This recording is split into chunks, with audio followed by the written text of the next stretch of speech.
Hello,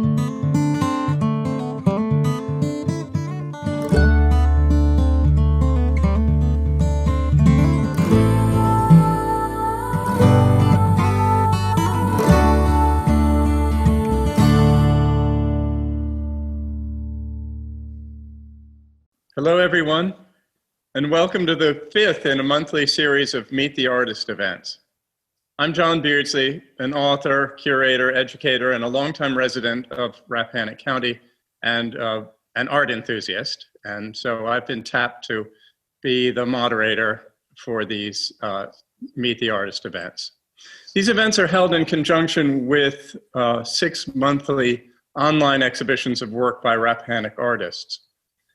The exhibitions give you a chance to see the work of Rappahannock County artists in 2 dimensions and 3-dimensional galleries online. And they give you an opportunity to see the artist's work, while these Meet the Artist events give you a chance to hear them talk about what motivates and inspires them,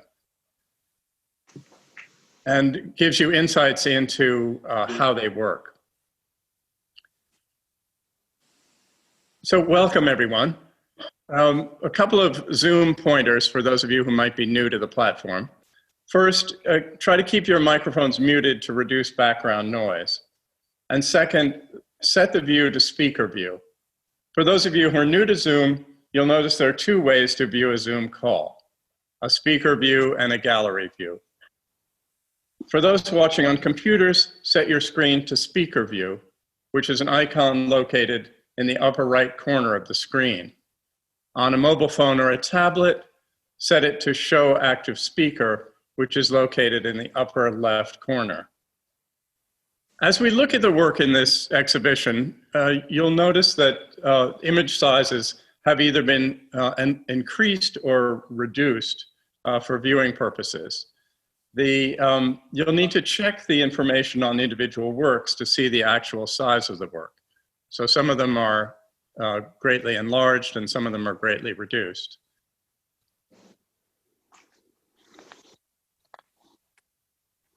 Our first artist is Margot Neuhaus. Margot was born in Mexico City and moved to the United States with her family as a teenager. She got a degree as a psychiatric social worker from the University of Chicago and practiced as a psychotherapist for 6 years at Children's Memorial Hospital in Chicago. After her husband got his doctorate in economics, they moved to Rio, where they lived for 4 years, and it was here that Margot went to art school. They then moved to Washington, D.C. for his job. While being a therapist, Margot went through a period of doodling the same abstract shape in every angle she could imagine, and until she went to look for it at an art fair.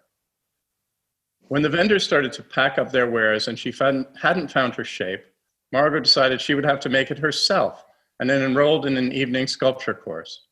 That was her first piece, which she still owns. At one point, Margot felt the need to work and be in nature and came to Rappahannock for a workshop in 2001, which led to renting a house in the county part-time to do her work. They then bought a house with space for a studio, and she's worked in Rappahannock ever since.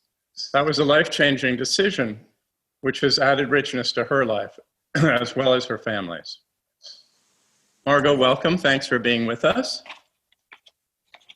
Thank you. This is wonderful to have this opportunity. I appreciate it. You're welcome. I really like the series of the paintings that you've chosen for this show. Is there a story behind what you've included? And if it's a series, what inspired you? Thank you. Yes, there are 2, well, there's a series and then there's a sculpture.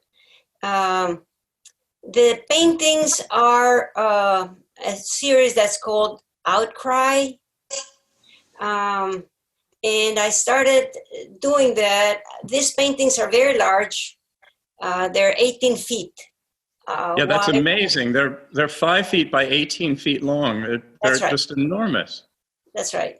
And the reason why I felt the need to do that, paintings that are that size, is because of all the feelings that I had about the series. Well, I wasn't sure exactly what I was going to do, but I had a lot of feelings about the situation of the world, the divisions between the affluent people and the poor people, the discrimination that has been going on and has increased during the pandemic of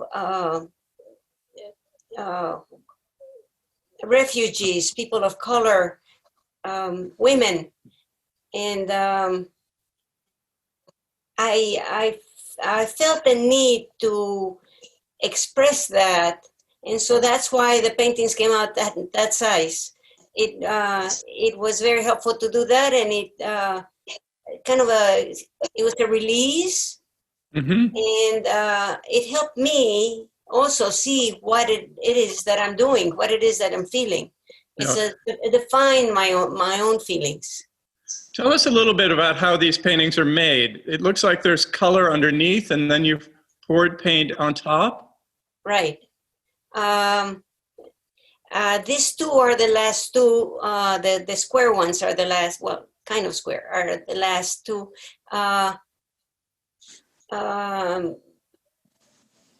I did put paint, and to be honest with you, I didn't think they were finished.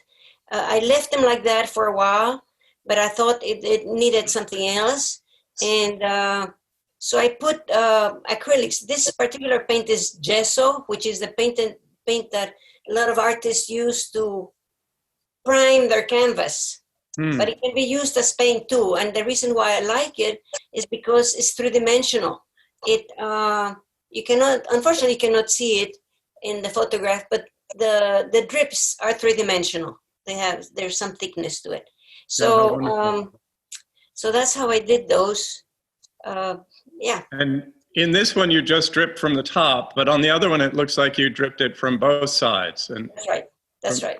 What I do is I put the brush on top and I let it drip until I see that there's a feeling that I get when it's enough or it's not enough, and that's what guides me. Yeah. In your write-up for the exhibition, you talked about establishing a communication between the material and myself. What do you mean by that? Or how do you achieve that communication between the material and yourself?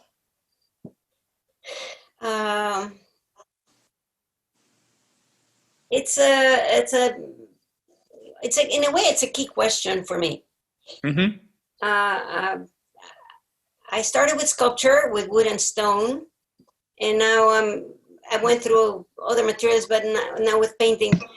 It's kind of like we have a conversation. The paint, mm-hmm. And the way I apply the brush strokes, they speak to me, and or they don't, and then I have to do something else. But there is I feel it's a communication, and when it's right, it feels great, and when it's not, I keep trying to see what else would work. Yeah, for instance, four of these strokes have white paint and 4 don't, and I just felt the need. I splashed those. I threw mm-hmm. the paint.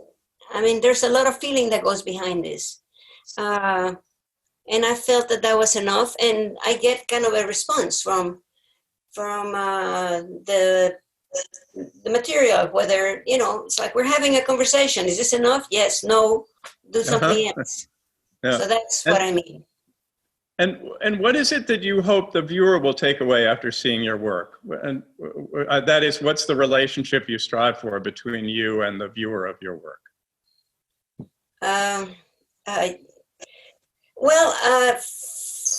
For me, doing this work is it's a way of discovering. It's a process of discovery. I don't know what I'm going to do before I start, and what I find is, as I work on it, what rings true. So it feels to me like it's kind of a treasure hunt, and I find little pieces of truth that feel like it's truth for me. And what I would hope when people come see it is that what I'm doing, it resonates with them. And that just like I found something myself and discovered something in myself that rings true, my hope is that they also find something that speaks to them. That's the best. When and you know, it happens sometime. It doesn't happen all the time. But when people come and say, you know, it's great, you know, I appreciate it. Thank you. That's fantastic. And then sometimes people come, you know, to the studio or the gallery, and they walk by, and that was that. So it happens at times, you know, like the same with me. When I go to a museum or a gallery, sometimes it resonates. But when it resonates, it's the best.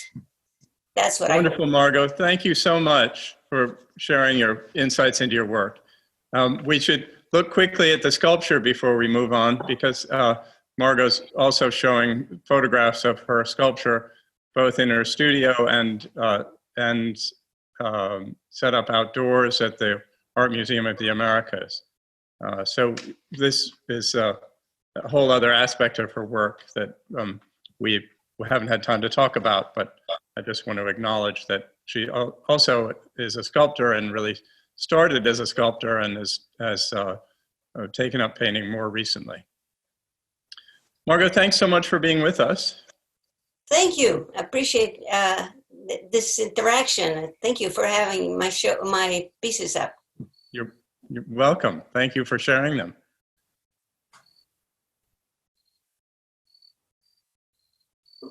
Next up is Patricia Brennan.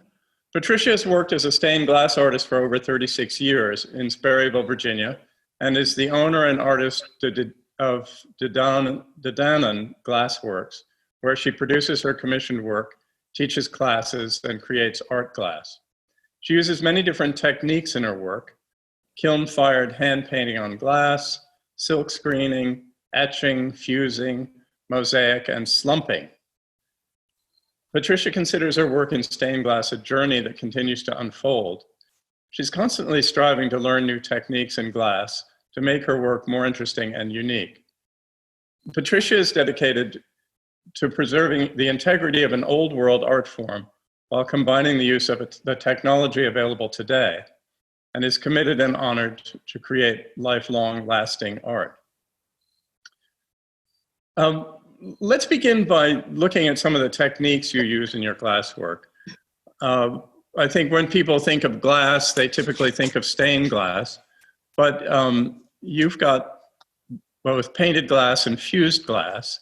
So what are the differences among these different techniques? Thank you, John. It's wonderful to be with you tonight. And I'd love to explain some of my techniques. I have been doing stained glass for a long time, and I started out just like they started out in centuries ago by just using glass and lead and light and color.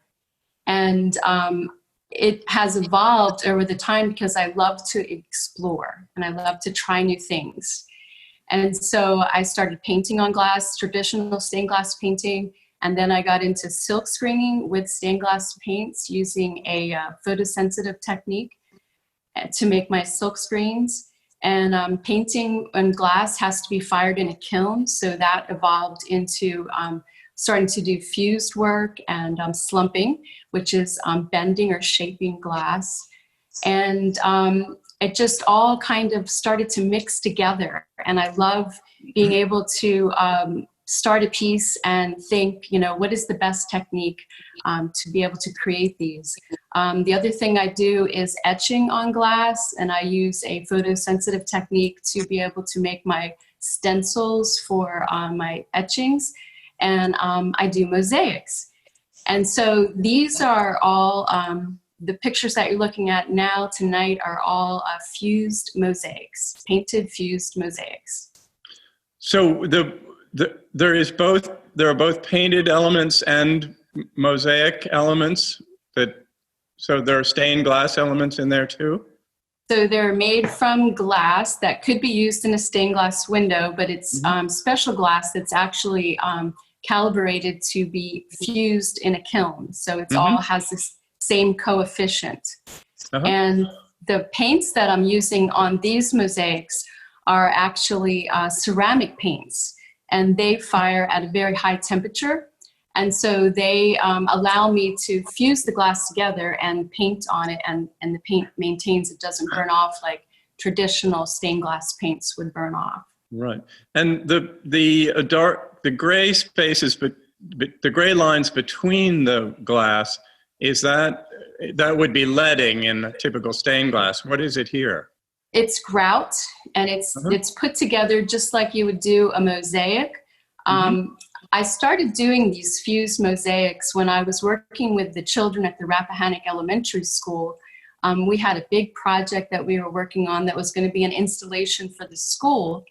And I started thinking about the kids rubbing their hands along the edge of a mosaic. And most glass mosaics sometimes will have rough spots or edges on them because some glass is higher than other glass or thicker than other glass. And so when you grout them, you can't get a nice smooth finish on the piece. There'll be some proud edges. And so I was worried about the children going down the hall, rubbing their hands along the wall. And I wanted them to be able to. So I after we designed the piece, I custom cut the entire thing and fused everything. And I just loved how tactile it felt. And so these are all mosaics. They're all cut out. Every single piece has been fused in a kiln. And then I assemble them just like you would assemble a mosaic by adhering it to a board and then grouting it. So the dark lines are all grout, just like a mosaic is made. Great. And these are all inspired by some Portuguese ceramics that I collect. And I really enjoyed just the freedom of painting with these ceramic paints because they're so much more spontaneous than painting with traditional stained glass paints. When I paint with traditional stained glass paints, every single detail has to be fired in.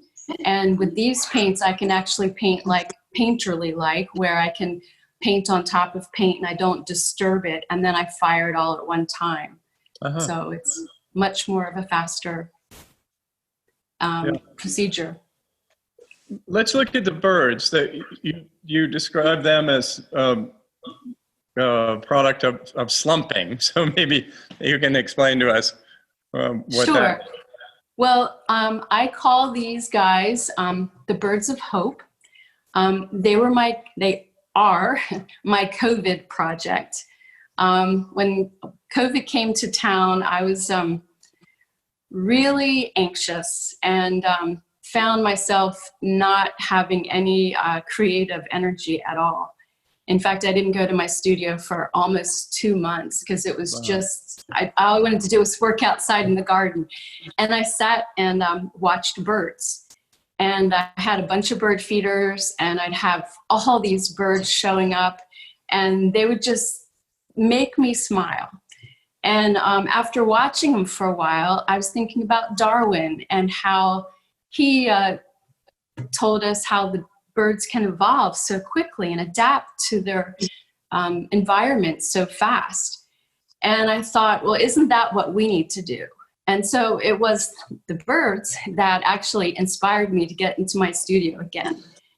And so I went down and started creating birds. And my idea was to make birds that made people smile. So the birds of hope to make people smile. And are they fired flat? Yes. Yeah. So they're constructed out of layers of glass, and they're fused so that they still have, they're not a full fuse, so they still have detail in them. And it was really fun to make them because I just had all kinds of glass all over my table, and I would see this one shape and like challenge myself to make the tail feather, you know, be this shape. This is what would start this bird.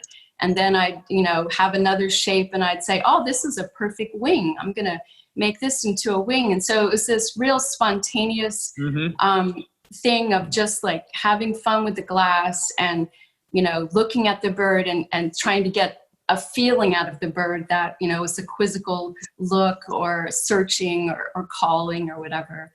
Yeah. Do you accept commissions or do you just make work for private sale? Working in commissions is one of my favorite things. I've done hundreds of commissions for churches, residents, for businesses. I love the opportunity to come into someone's home and be able to talk with them and be inspired by what they would like to see in their home. Back in the old days, I used to have to draw everything out on paper and color it in with crayons or colored pencils.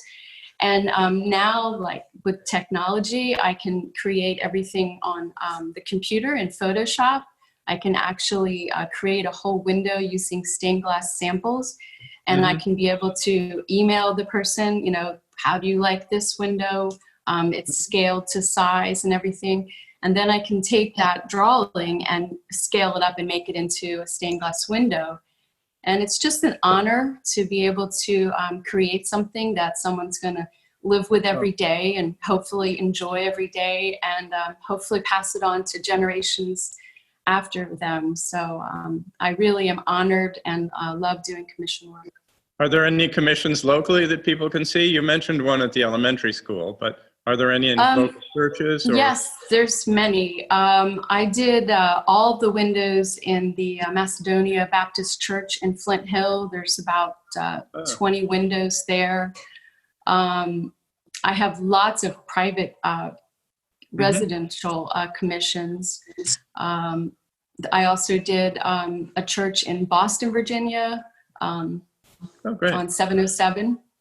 Great. And several businesses in Warrington have stained glass signs of mine.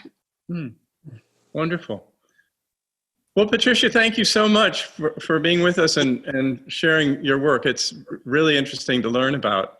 It's beautiful to look at and interesting to learn about how it's made.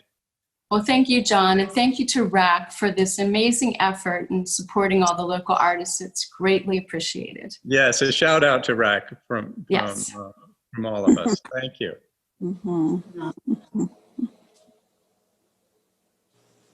Next up is Davette Leonard.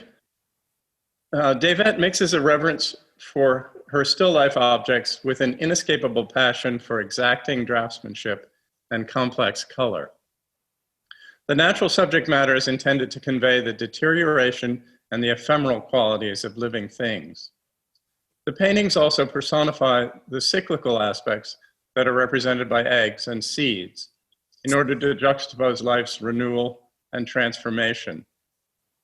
The artist combines sensuality and intellectual process in order to create emotion. All still life paintings are produced from life without any use of photographic images. Davette is a 34-year resident of Rappahannock County. Davette, is the size of these works important?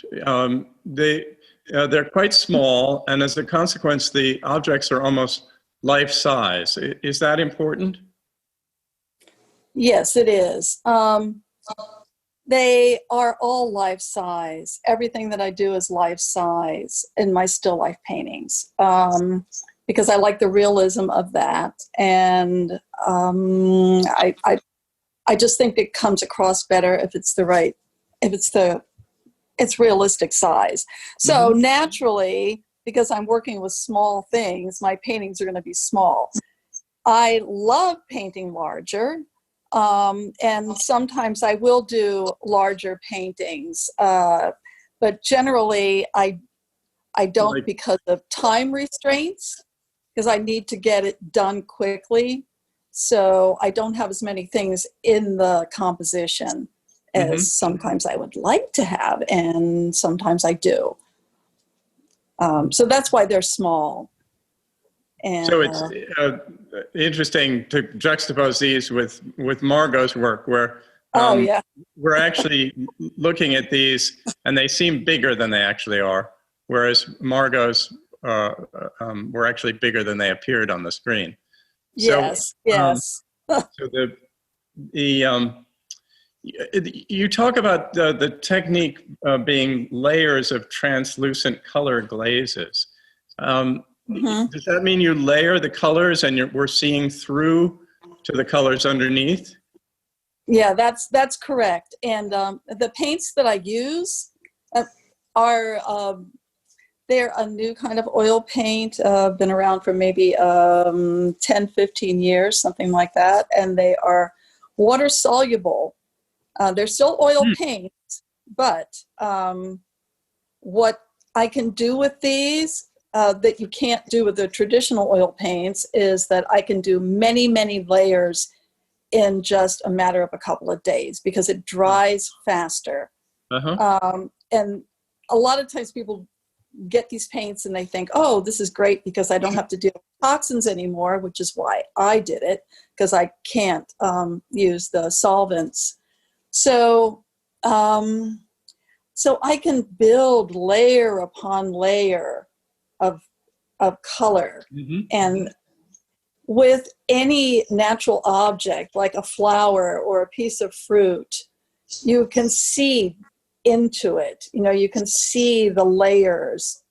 There's a certain luminosity that is not in the cloth. And I do work only from life. I don't use any photographs. So I've got this, I'm like trying to beat the clock here, you know, trying to get all the details in before it totally disappears, because a still life is definitely not anything close to being still. It moves all over the place. Like the sunflower that we're looking at right now, the petals they kept changing as I was working. And the water evaporates. So I have to keep replenishing the water as well. Sometimes the fabric will change, the shadows change because of when that leaf that you see in the foreground, it started to shrivel up because of the heat of the light. What I do is I set up my still life and then I put a dramatic lighting on it to control it and make it be what I want it to be. So that heat will create all kinds of changes with natural objects. Everything's shriveled up by the end. And the cloth also will lose some of its wrinkles and the shadows change as the objects shrivel up. And it's very complicated, actually. Yeah. But for some reason, I'm just totally drawn to working that way.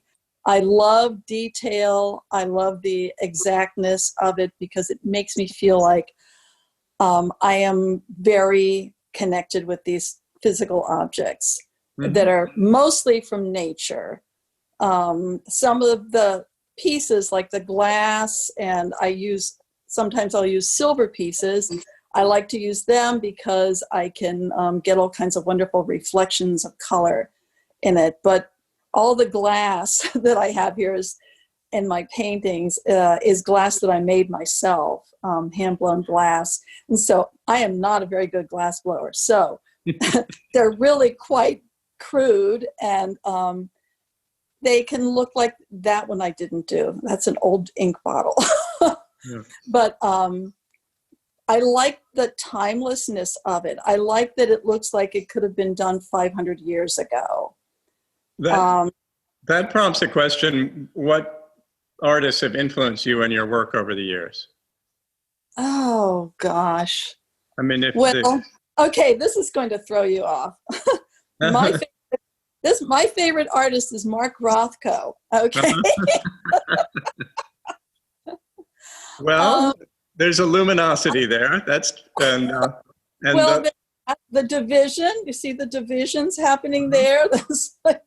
But creating simplicity. I like Zurbarán, Spanish painter, and Cotan, and people who, Spanish Baroque mostly, not so much the Northern European Renaissance, because they're full of too many things. I much prefer the kind of funny, quirky, a little bit quirky compositions that you might see, like the way that is a dogwood hanging from a string, and then also the sweet gum. That is a rather small painting. It's only 6 by 6 inches, and the blooms, the dogwood blooms, I've been watching out my window as COVID was happening. During COVID, I produced a tremendous amount of paintings. I couldn't stop. So it was a really productive period Yes. for you. Yes, and I think if I wasn't allowed to go out of the house or go anywhere, anytime in my life, I would just be painting, because I don't run out of inspiration ever. I would just paint all the time if I possibly could. How long does one of these paintings take you? About a week, Mm-hmm. maybe. They vary, and then I'll come back and I'll work on it a little bit later. But, you know, after a week of an Asian pear sitting there in front of a hot lamp, you don't have too much left to work with. So, So as yeah. you say, that it's that kind of ephemerality or deterioration that really interests you. It gives you. It does, because that's the world that we live in. That's the material world that we live in. That's the world that I'm in at this stage of my life. I feel like, you know, like that myself as I shrivel up. But actually what I love is what happens when you cut the fruits and then it starts to dry and you get these wonderful little wrinkly edges, and all these beautiful things start to happen because of the aging process. Yeah. So, well, and it gives the work a kind of elegiac quality, of a sense of the fragility or transience of nature. Yeah, I would like to let people know too that the way that I photograph these paintings, for some reason, they look much more loose and more brush strokes than they actually are. That's way more refined in real life than they are here. The camera wants to make it look real painterly, and it's not particularly painterly. So we'll have to look forward to seeing them in real life one of these days. Hopefully next year. Thank you. That'll be great. Thank you, David. This is a wonderful thing that you all are doing, though. It's really great. Thank you so much. It's great. It's great fun for all of us. Good. Okay. Thank you, David. Thank you. Okay.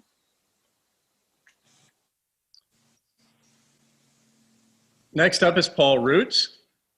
Paul Roots has a dissertation on combat art and the Iraq War, and received his PhD in visual culture from Purdue University in 2011. That year, he took his studio painting practice to Portland, Oregon, where he explores fresh ways to picture real people and objects. His past exhibitions include solo shows at Ford Gallery, the Oregon Military Museum, and various academic galleries, as well as group shows at Mark Woolley Gallery and the Smithsonian Institution. A graduate of the US Naval Academy, Paul also writes about military history. Lately, Paul has been preparing plywood surfaces to paint on. The combination of shiny oil paint and gold leaf on undulating three-dimensional surfaces hopefully leads the viewer, he says, to dance a little bit. Stepping close to see the brushwork, back again to enjoy the illusion, and then to the side to see what's hidden in a fold of plywood or in the glint of real gold shining against the wall. Paul is represented by the Gay Street Gallery in Washington, Virginia. Paul, you describe yourself as a figurative painter. What led you away from canvas toward painting on carved plywood? Thanks, John. First of all, let me say thanks to the Gay Street Gallery in Washington, Virginia, for letting me represent them here at this wonderful little forum. Yeah, I still work on canvas from time to time, but in this case, and I think generally, I'm moving more toward a confidence in 3 dimensions. Margot was talking about how, putting the gesso down from the top has a 3-dimensional quality. And I think there's a lot of painters who are interested in that subtlety. I have been interested in that kind of subtlety, but I also love the chance to play with, maybe more like an inch deep of actual 3-dimension, so that it does change a lot as we move past it. I think a lot about us being moving viewers, that viewing is not just an eyes in the head thing. It's about using your feet too. You walk through the room, you move your body, that is part of seeing, right? And so I like to build pictures that take that into account. And that's something that's not really happening in this 3D view, right? The chance for it to kind of flex and change as you walk past the shiny thing. So that's How thick are the pieces of plywood you work with? They're an inch plus thick. This is one right here. It's it's about an inch and an eighth thick in this case. Mm-hmm. Sometimes I stack them up so that glue them together, so there's more like 2 inches. And is it a specific kind of plywood that's susceptible to carving, or? It's what I can get at the lumberyard, Uh-huh. I have become a bit of a connoisseur of plywood. Yeah. I can imagine, because I don't think of it as something that's easy to carve. Oh, but I find, I'm not a sculptor. So like what I love about plywood is that I don't have to follow the dictates of the wood itself. I can more or less impose my will on it. And then when it breaks, I can glue it and, otherwise fudge the thing, gesso it, and then get to painting. I just think of these as surfaces I'm painting on. I don't think of them as a sculptor. And when you're designing these and carving the surface, does the final painted image drive the process, or is the image generated by the 3-dimensional form? There's always a plan, and then there's practicalities that you run into, right? Mm-hmm. So in this case is a good example. There are probably 3 paintings underneath that one on that chunk of plywood where I had a plan. Okay, it's going to be like this. And what I'm playing with there, right, is this game of I still liked that. But the first couple tries I made were not happening. There's like a stained glass representation underneath that and some other attempts. And what I ended up getting back to is simplicity, right? Horizon, some games with lines, and letting that run the show. So sometimes it's very much an education for me as I get into the painting phase. This piece is actually photographed from the side, right? So it's not this piece is a little narrow from what it really is, the way it's represented here, but it's photographed straight on. It's supposed to be wacky like that. Like that's the point. So you're walking, you can walk to in this case, it would be the left. We have these videos. If you go to Gay Street Gallery's website, we have these nice little videos, these short, 10-second videos that show a kind of move across or up and down on a thing, and it would give you a better idea of what's going on and what's fun about showing up in the space. And all these works are photographed from the front, face on. Yeah. So the perspective here is actually in the shape of the wood. Right. And then, in this case, we're still playing games, right? So that there's a literal steel rod through that. And I have a guy I work with, he's a metals guy, and he, made a tapered rod for me to put that plywood to even, to really try to sell that. Keep the illusion going, right? Yeah, right. And play against it. That's great. How has COVID-19 affected your work? Well, I love working with live models, and then came COVID. So a lot of this I found kind of freeing in a way, in the sense that I yes, there's a lot of views out of, as if I'm looking out through windows, which is, okay. Like that was a great example of actually looking out my studio window and painting what happens in the late PM every day in the summer, right? Sometimes I could go live like that. Other times it was, painting a picture of, there's the cyclist you were, Jennifer had us on the computer. Yeah, that was me going, hey, Megan, my friend Megan, hey, you got a new workout routine. Can you send me some photos? And then just playing and playing, kind of embracing the circumstance. Yeah. And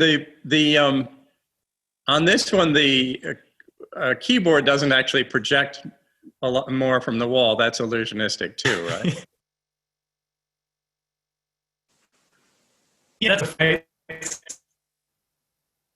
Oh, I lost you. I don't know if it's my computer. And again, there's a video on the A Street Gallery website. Say again, please. Okay, great. And what artists have influenced these works that you're showing us? I am a big fan of cave painters, as in like 30,000 years ago. I think of the ways that I've seen them, I've written about them, I've been to those caves in southern France. It's incredible. The way that those folks were using, the natural undulations inside a cave to then, here comes a bison or whatever, right? So that's a big one. I'm also I'm really interested in the ways that religion uses everything it can, and I mean, we do this in the arts a lot, right? I mean, Bach writing his weekly mass and so on. You have these incredible attempts to get at what's divine. And so I'm stealing a lot of those moves. There's the gold leaf on the outer edges of a lot of these. There's other games going on, bas-relief from a Roman Greek point of view. Mm-hmm. I'm simply trying to apply all those moves and make this stuff as glorious and fun as possible. Yeah. Well, the borrowings aren't all that obvious. You really make it your own. That's kind of you to say. Thanks. Even if you like to think of yourself as a cave painter, that's great. There are a lot worse things, I think. Yeah, right. Incredible work. All right, Paul. Well, everybody can come back to the gallery and look at your work some more, but also that's great that the Gay Street Gallery has videos available so that people can actually have a simulated experience of moving around these works. Yeah, it's good stuff. Thanks so much for hosting, John. You're welcome. Thank you, Paul.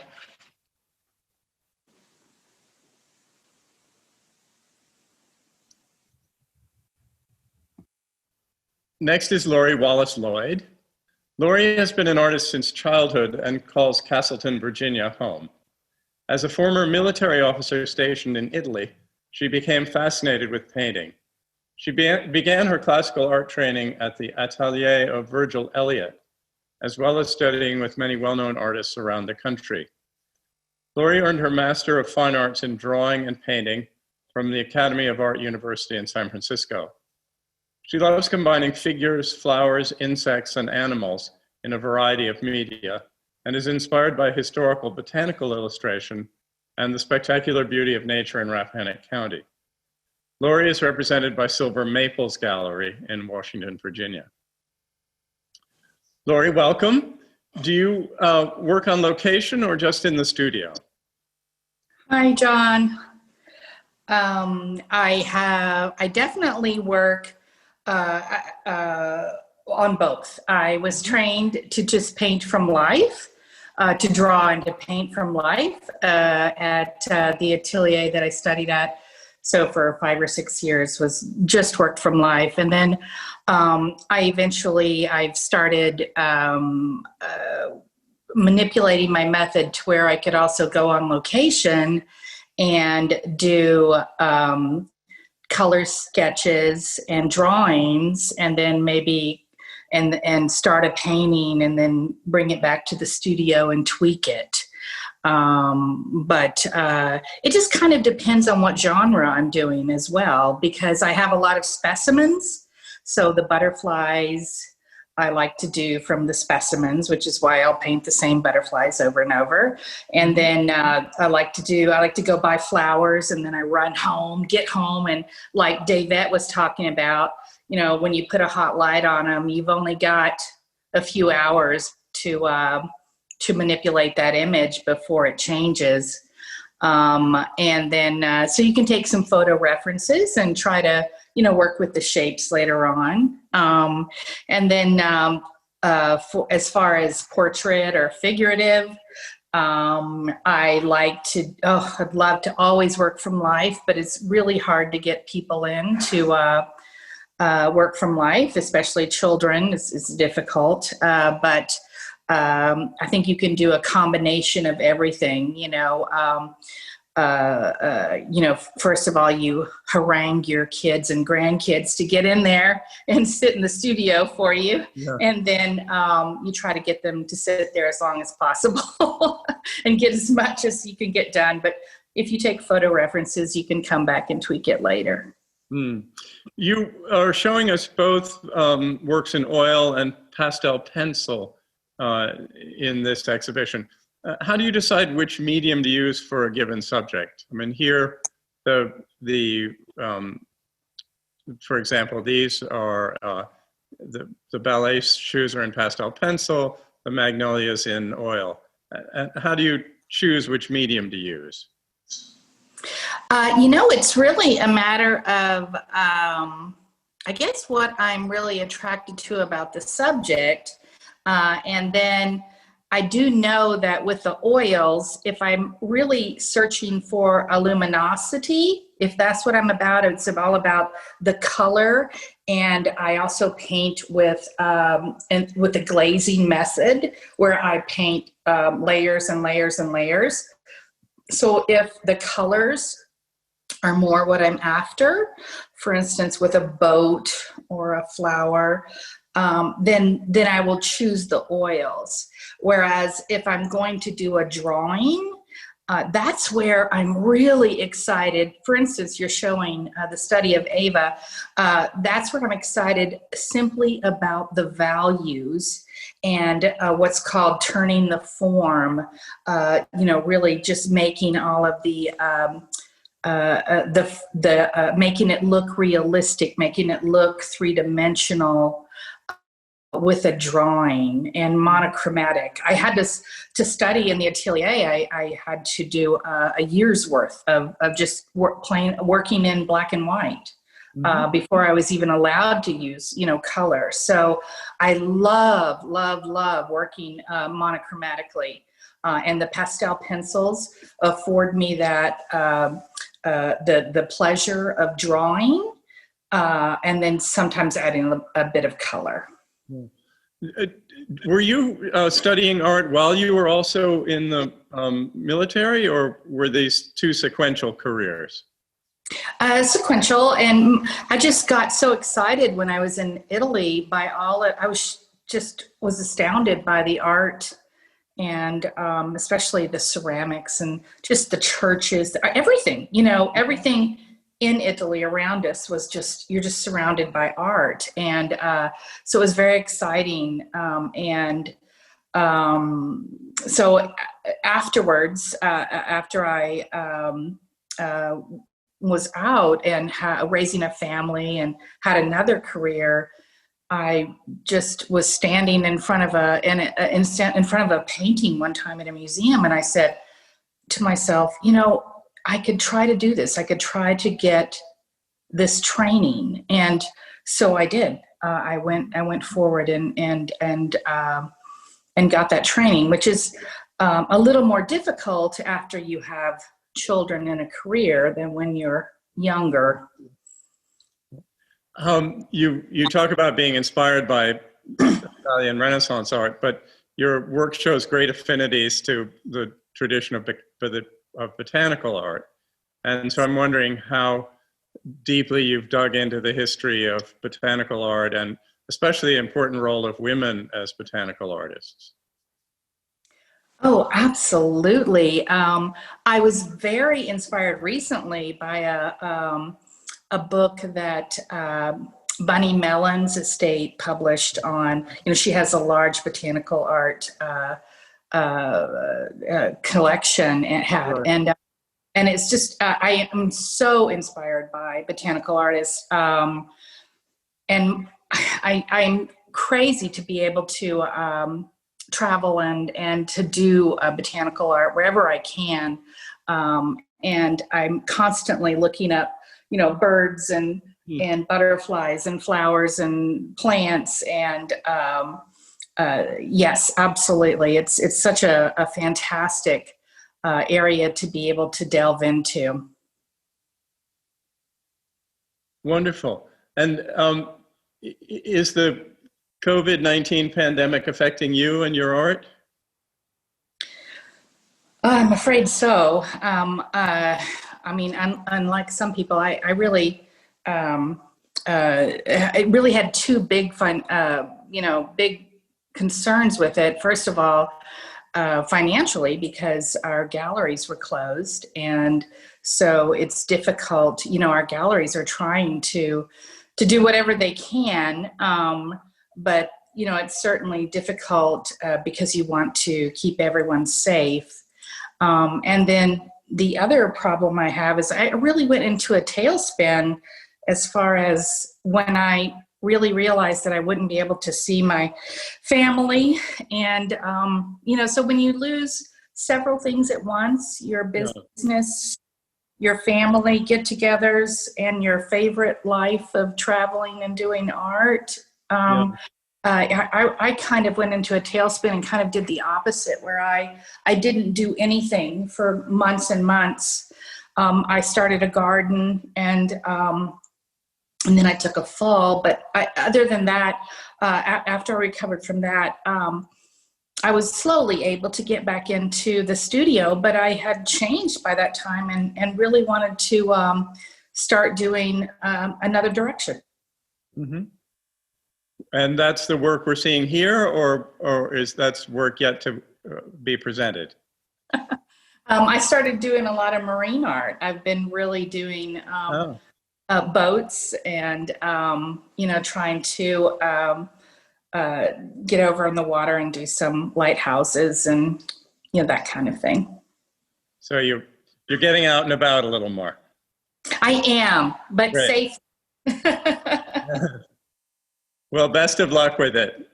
Thank you, John, so much. And I really want to thank Silver Maples Gallery, Norman and Michael, for hosting this for me. They're just fabulous. And even though they're new to the area, it's just been wonderful. They're just wonderful to work with.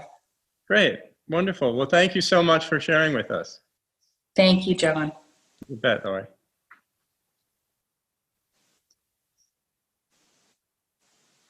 Our final artist is Jackie Bailey Labowitz. Jackie grew up in rural Virginia and graduated with a degree in fine arts. After completing a fellowship at the National Endowment for the Arts, she became an independent art curator. She created collections for embassies, consulates, and corporations around the world. Lately, Jackie has returned to her roots, literally and figuratively, in rural Virginia. She uses her artistically trained eye to photograph native flora and fauna, and owns Cottage Curator, a gallery in Sperryville, Virginia, which showcases her work as well as the work of many local and nationally recognized artists. Jackie unfortunately couldn't be with us this evening, so she provided the following statement about her work.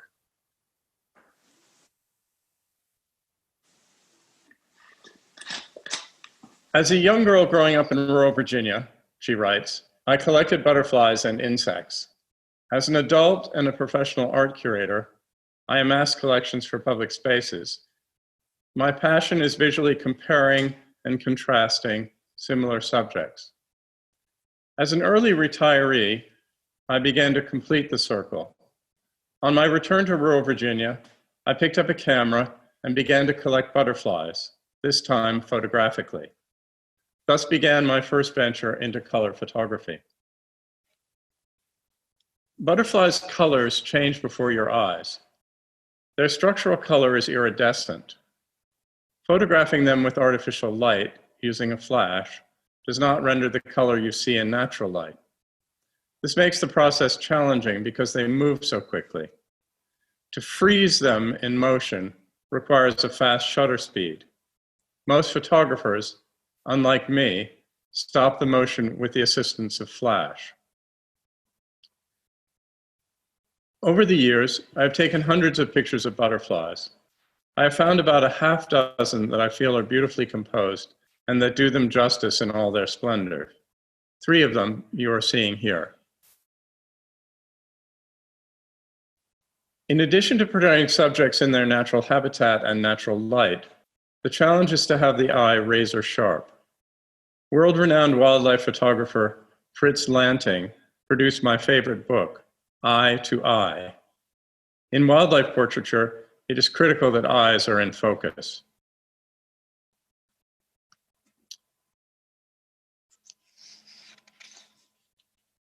As I moved on to big water birds, the goal remained the same. I wanted to capture my subjects in their best light with a sharp eye. Their eyes are particularly interesting because they can see through the water. They sit perfectly still, staring through the water until their breakfast is within striking distance. I slowly and carefully move into their space as close as possible without disturbing them as they wait. As they wait, I wait. But I'm waiting for that split second of light that allows the shutter to open long enough for me to quietly, and with a steady hand, push the shutter button.